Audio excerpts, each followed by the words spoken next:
Oh, hey, everybody. Welcome to another edition of Dan's Models. This is John and Dan coming to you, and we have an HO scale hopper here. And why don't you talk about this a little bit, Dan?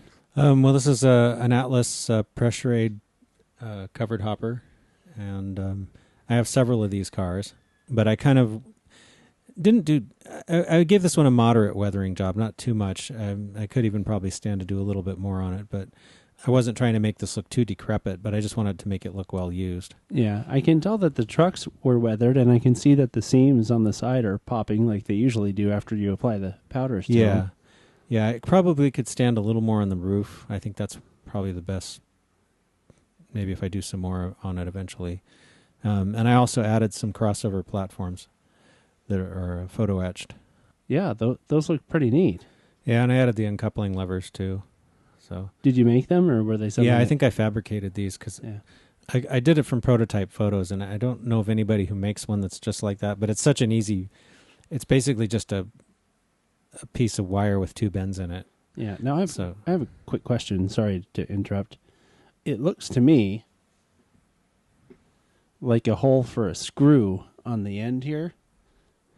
Is that a hole for a screw, or is that something that's actually... That's our part of the...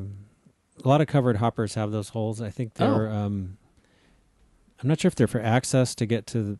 Because I don't think the load's actually in that part. Oh, okay. It might be for access to get to the, I don't know, maintenance for something. Or, yeah, maybe there's something they oil in there or something. Yeah, I'm not sure exactly, but... It really did look like somewhere where that a screw holds it together or something.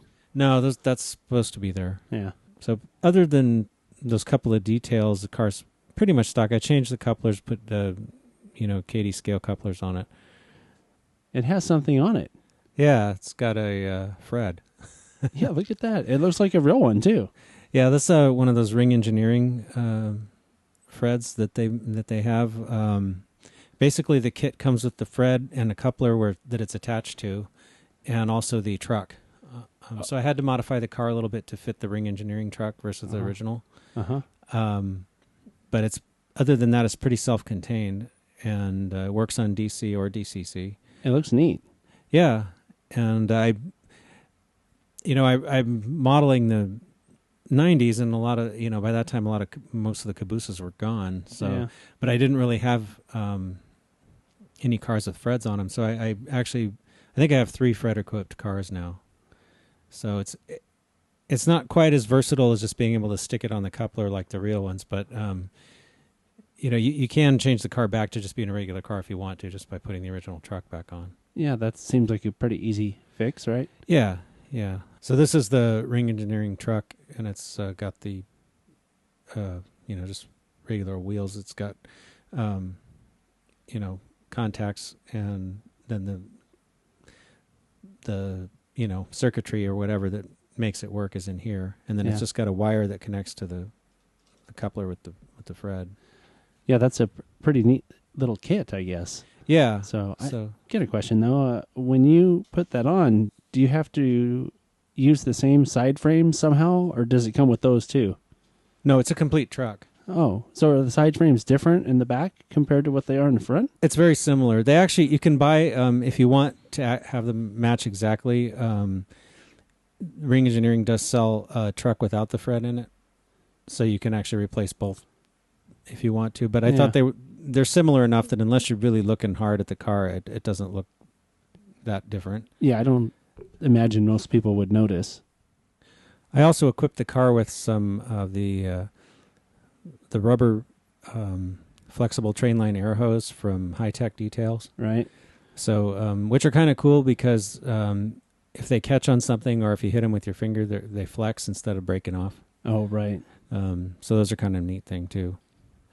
Didn't somebody make some kind of airline hoses that had magnetic connections so you could actually connect your cars? Yeah, there is a company that does that. Although you can't use them with Katie's that have the trip pins. Oh. So you either have to cut the trip pins off or some people use them with Sargent couplers too, but I haven't. I don't know I've never heard of a Sargent coupler. It's like an exact scale coupler. Some people like them.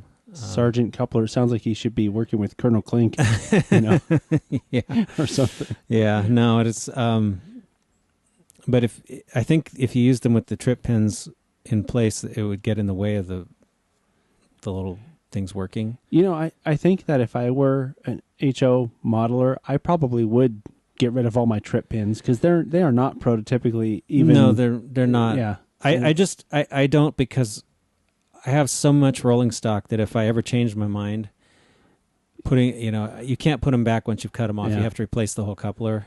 And that's a lot of money. Let's put it that way. Is there a reason why you would change your mind? Why would you ever want to go back? If I wanted to use magnetic uncoupling for any reason, that's what they're there for. Yeah.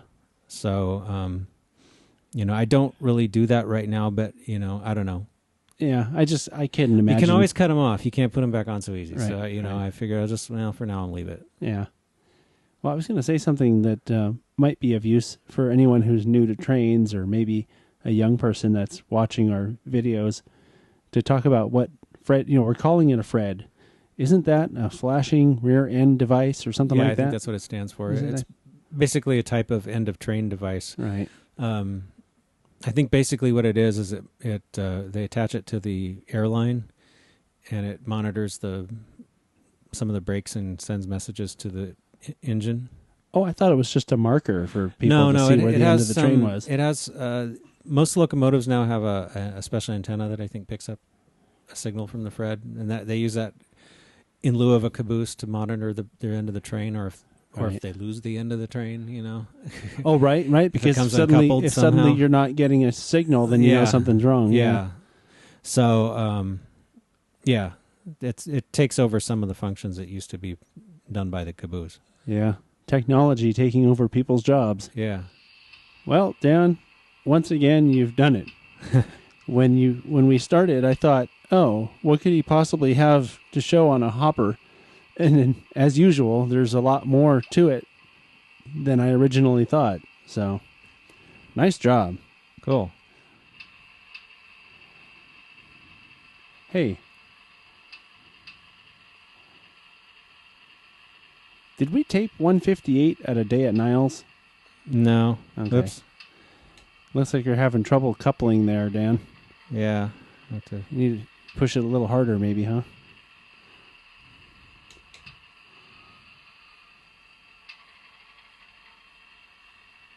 No, there it goes.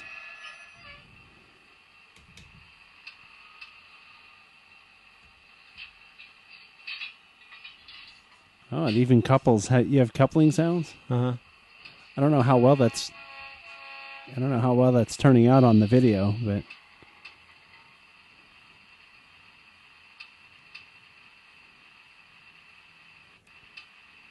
well, there it goes. See you later, Fred equipped hopper. And we'll catch you next week on Dan's Models. Thanks for watching. Yeah, thanks.